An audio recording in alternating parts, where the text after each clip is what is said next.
años estas no reciban nada más que el rocío nocturno. Entonces la estrategia es tener una forma esférica donde almacenar el agua que necesitan en el interior. Las hojas se transforman en espinas y luego ya pues casi siempre, mire, ahora están empezando a florar. Ustedes ya saben cómo se conoce esta planta con el nombre, ¿no, verdad? O sea, todos aquellos que sean lo que yo les voy a decir, que no se sientan ofendidos, ¿no? Asientos de suegra. El asiento es un equinocactus. La mayor parte de los cactus son de Centroamérica, caribeanos, vienen desde el sur de California, se extiende luego por todo, y luego hay algunos otros fuera en Sudáfrica, pero básicamente son esos. Y son espectaculares porque les demuestra a ustedes una vez más la geometría de la vegetación, la fantasía, esta cosa esférica, y al lado tienen uno ustedes que vean contrario, que es el Cleistocactus, que es columnar. O sea, dos figuras geométricas, una columna y una esfera rodeada de espinas, que es una protección también contra los predadores. O sea que, salvo la cabra que se come las pencas con espinas, que ese es un animal extraordinario, sin embargo, pues aquí el mero hecho de que tengan esta defensa hace que los depredadores vayan no únicamente cuando está en flor. ¿Vale? 600 palmeras que se conocen en estos momentos en el mundo, la mayoría, casi yo diría que el 90% son tropicales, están por debajo del trópico de Cáncer y del trópico de Capricornio, y pues van a la selva amazónica, a Venezuela, a todas las zonas caribeanas, ahí hay a punta para. Solo hay 3 o 4 que se salen del trópico. Una de ellas es la nuestra, otra es la palmera datilera. La palmera datilera en la cultura del desierto es el alimento fundamental. Los hidratos de carbono los dan los dátiles. Los dátiles son un alimento energético de primera categoría, ¿no? Y luego ya está esta, que es la del Mediterráneo. De esta se come la parte central, el corazón del palmito, que es una cosa exquisita, es una especie de ensalada de primera categoría. Cuando está cultivada, adquiere estos portes gigantescos. Mire, está empezando a echar aquí las flores y demás. Adquiere estos portes gigantescos y ramificados desde la base. La palmera canaria nunca se ramifica desde la base. Cuando ustedes vayan por ahí y vean dos palmeras grandes, muy parecidas, la una de la otra, si de la base le salen hijos, es la palmera datilera. Y si no le salen hijos, es la palmera canaria. Esa es la diferencia clara, aparte del tronco, que es más no tan ancho el de la datilera. También los pinchos son menos largos que la canaria, y los pinchos son peligrosos. Los pinchos de la palmera canaria atraviesan hasta una lona, hasta un zapato, son muy peligrosos. Palmera, el Chamaerops humilis. Fíjese que hemos pasado de Canarias, del Caribe, de México, y estamos ahora en el Mediterráneo. Desde Cádiz hasta Niza, todo eso y todo lo que es el Mediterráneo, se encontrarán ustedes esta palmera de forma natural, formando unos oasis también, ¿no? Ven, ¿te parece? Es un árbol que procede de Madagascar. Fíjense, estamos ahora en Madagascar. Hemos estado en México, hemos estado en el Caribe, hemos estado en Canarias, en el Mediterráneo, y ahora estamos de repente en Madagascar, esa isla que está en el Océano Índico, separada de Sudáfrica. Se llama vulgarmente el almendro de Madagascar. Es una planta que fue plantada aquí en el 2006, estamos en el 2018 y fíjense ustedes qué porte tiene. Un porte extraordinario de parasol, da una sombra exquisita. No sé si muchos de ustedes recordarán que aquí estaba antiguamente la casa del jardinero del parque, del famoso Don Antonio, y que llegó a ver aquí incluso hasta una especie de pequeño animalario, en donde había unos monos que hacían caquita y luego se lo tiraban a la gente a la cara.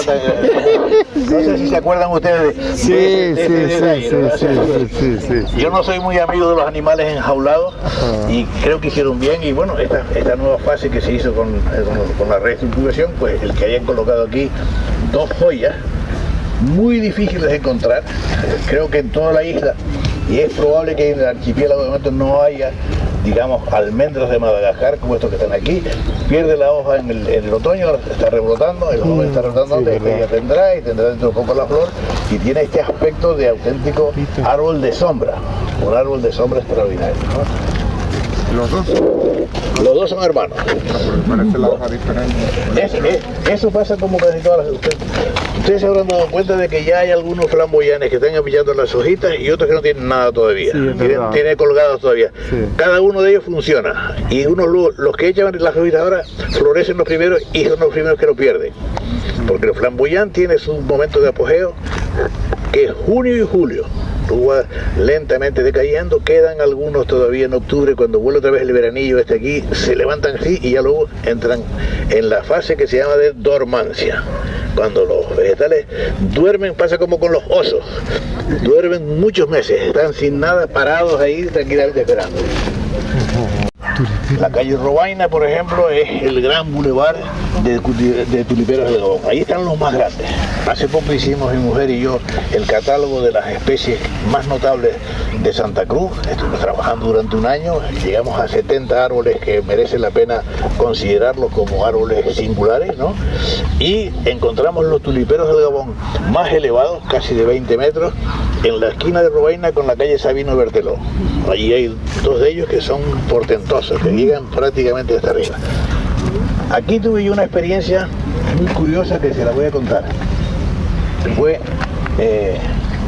hace un año, una cosa así, unos meses, en donde mi hija mayor me dijo que si una amiga de ella que era profesora de un instituto, de un centro de enseñanza de la Cuesta, les podía dar un paseo por aquí como ustedes. Y dije, hombre, sí, digo, ¿qué edad tienen los niños? Dice, entre 12 y 14. Digo, mira, si se portan mal, lo resuelvo y se van y me quito de en medio.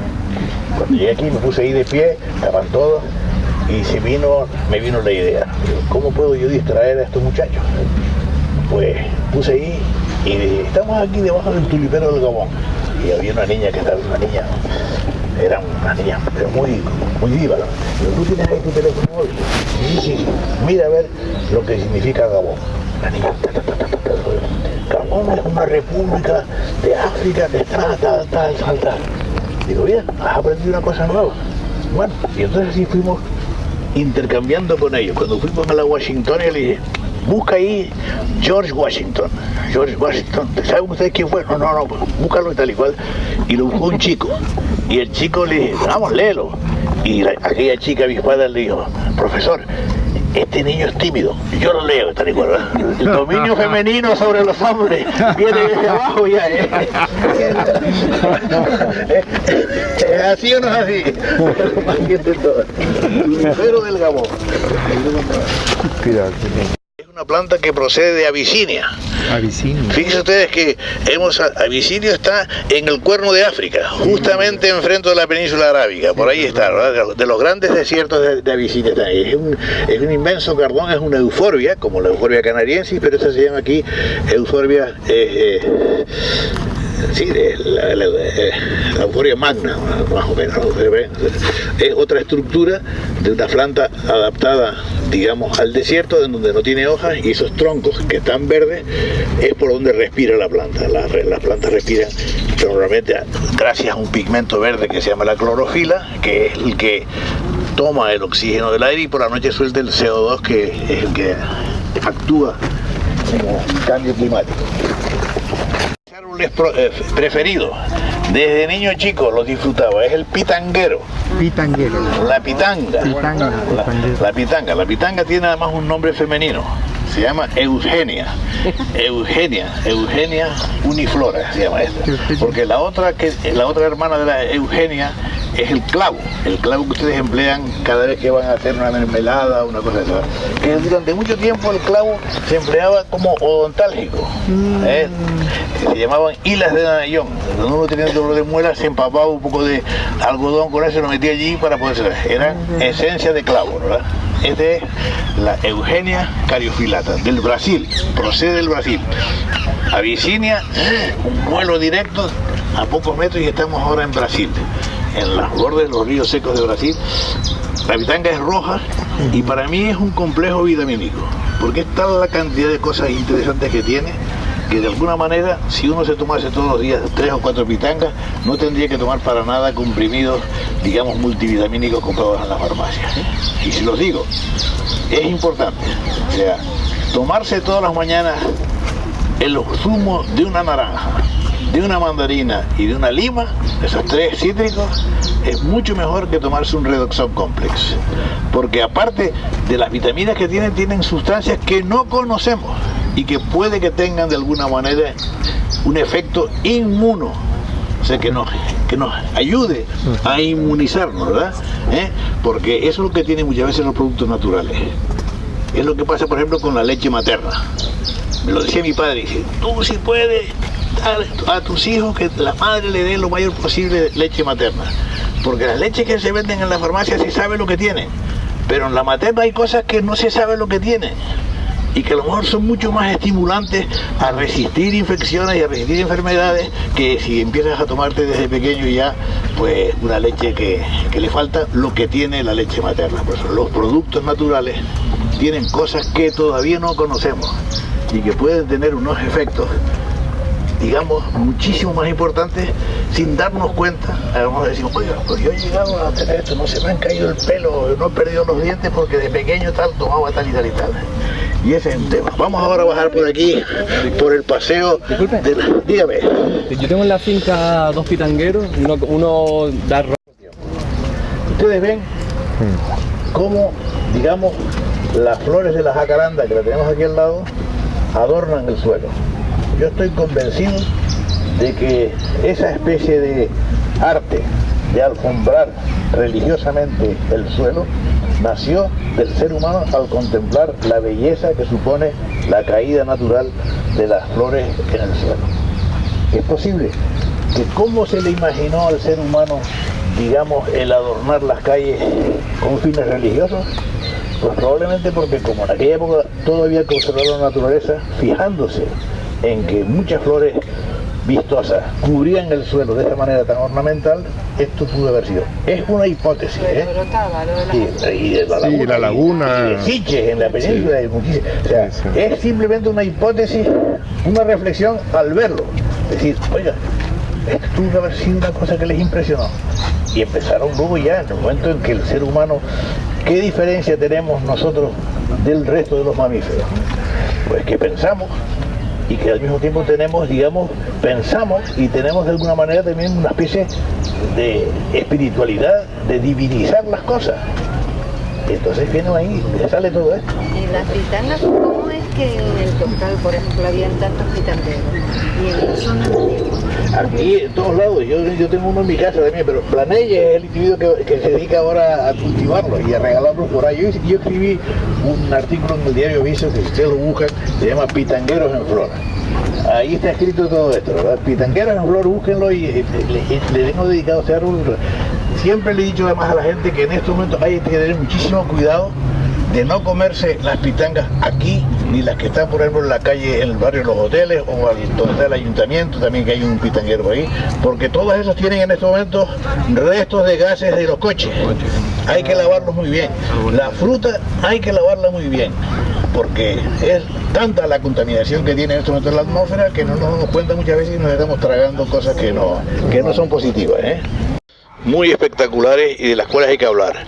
La bugambilla, que la llama mucha gente la papelera, y de una vez dando clases de mayores en la Universidad de La Laguna, que durante muchos años estuve dando clases allí, me dijo una compañera, me dijo, mire, es muy bonita, pero es muy sucia, porque le caen las hojas y está continuamente hay que estarla barriéndola y demás. Digo, pues eso es razonable porque yo tengo una en casa y eso sí me pasa.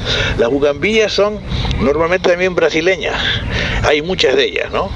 Y esa es la que está aquí, es una magnífica enredadera y sobre todo también es un magnífico seto para impedir pues que entre gente en casa, porque tienen unos pinchos tan grandes en eso que son dolorosísimos. A veces son pinchos de varios centímetros de grandes, ¿verdad? O sea que en medio de esa maraña, pues incluso hasta los gatos procuran no meterse por ellas porque saben de alguna manera que se pueden lesionar. Y lo que ustedes ven no son las flores, son unas brácteas que cubren a las flores y que tienen como misión la de atraer a los insectos. El color de las flores siempre tiene algo que ver con su reproducción. Es lo que se llama en estos momentos una ecoconvergencia entre la necesidad de combinarse las plantas con los seres animales, tanto con los depredadores como los que les favorecedores. Las abejas y muchos insectos constituyen la vía más importante de transmitir el grano de polen masculino hacia la flor femenina para que se pueda producir una fecundación y haya un ser nuevo. En este momento el mundo contaminante que tenemos está causando estragos en las abejas. Y ustedes habrán visto que hay una propaganda tremenda: cuiden a las abejas, las abejas, las abejas. Es lo que está pasando en el Teide.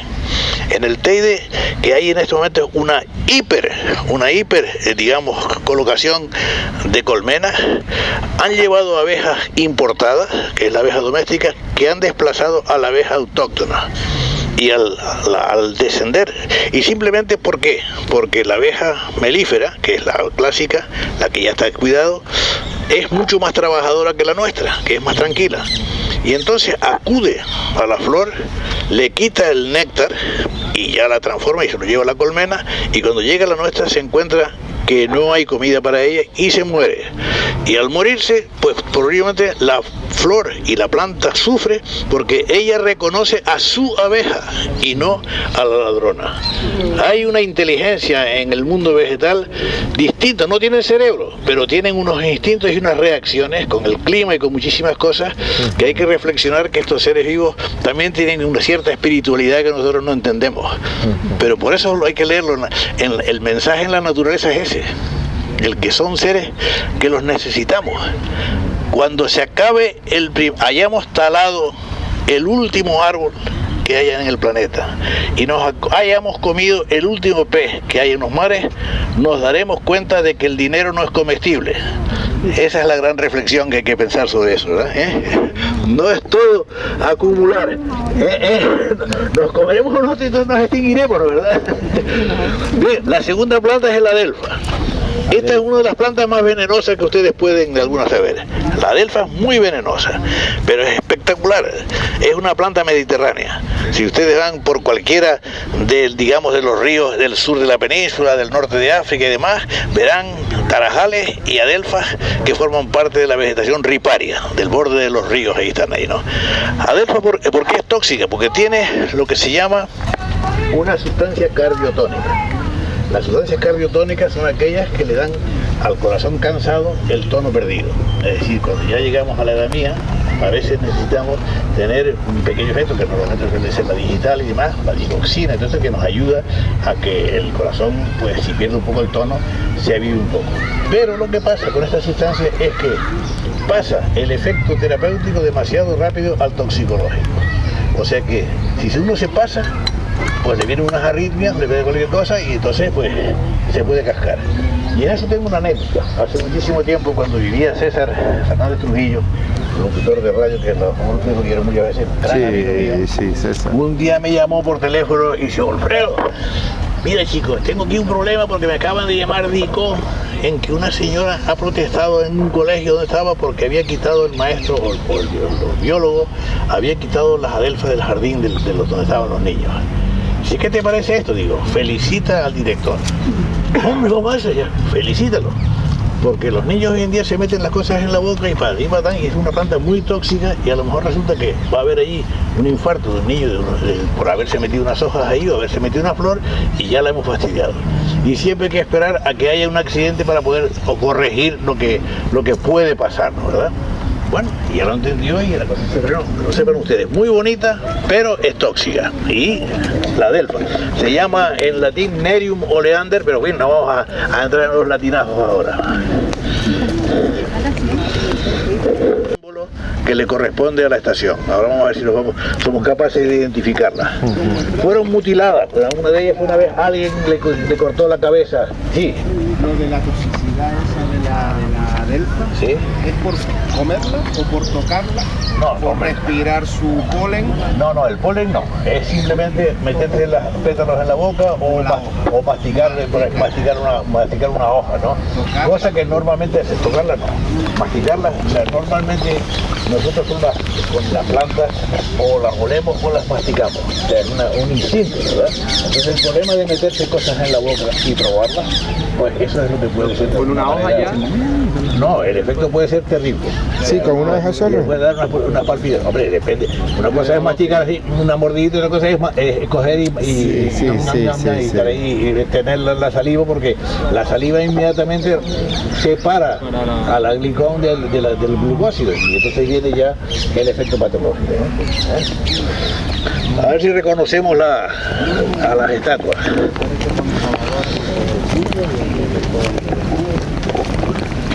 Cada una tiene un producto de las distintas estaciones. Una de ellas fue...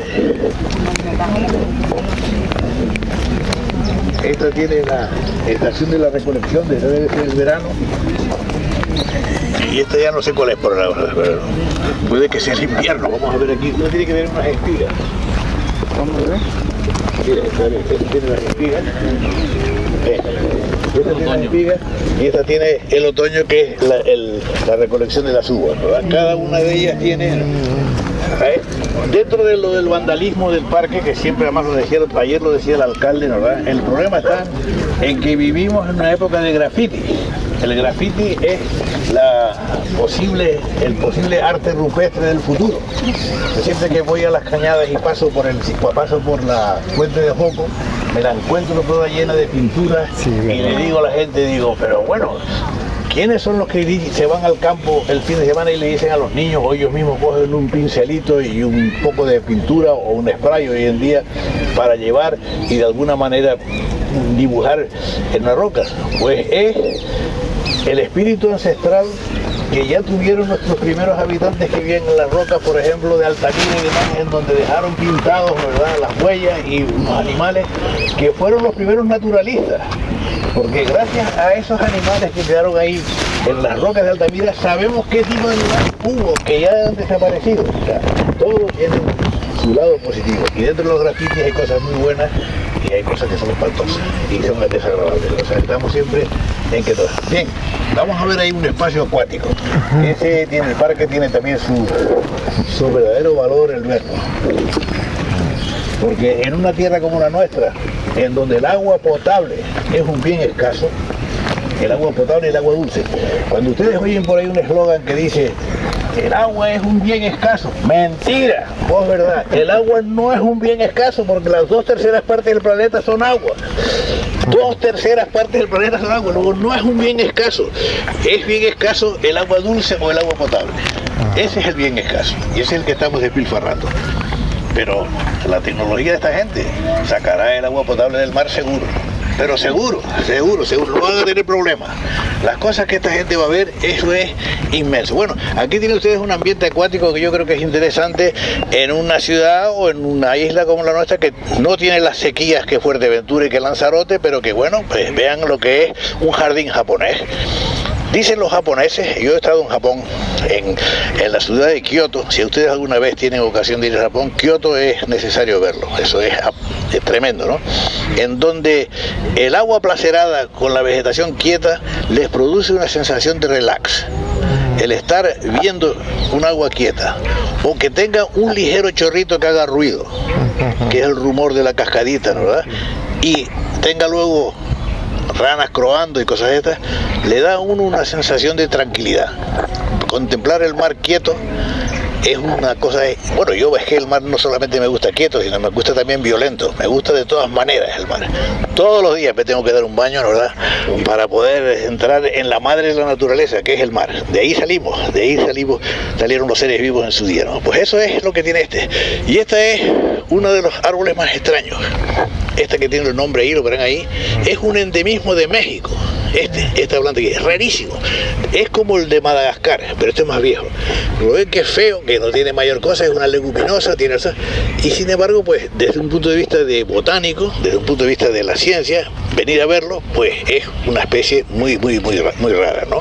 Y luego están los helechos acuáticos que están flotando, estas otras aguas que fuera de aquí son plantas invasoras, por ejemplo, en los ríos como es en el Nilo o como en la península, en el Ebro, esta planta es una planta invasora que se extiende muchísimo y que causa problemas a la hora de atascarse en los embalses y todas estas cuestiones, pero que aquí no molesta, la tenemos porque la disfrutamos, porque esto es un pequeño nicho, por decirlo, donde hay cosas muy curiosas y demás, ¿no? Vean ustedes ahora dos palmeras más que vamos a considerar.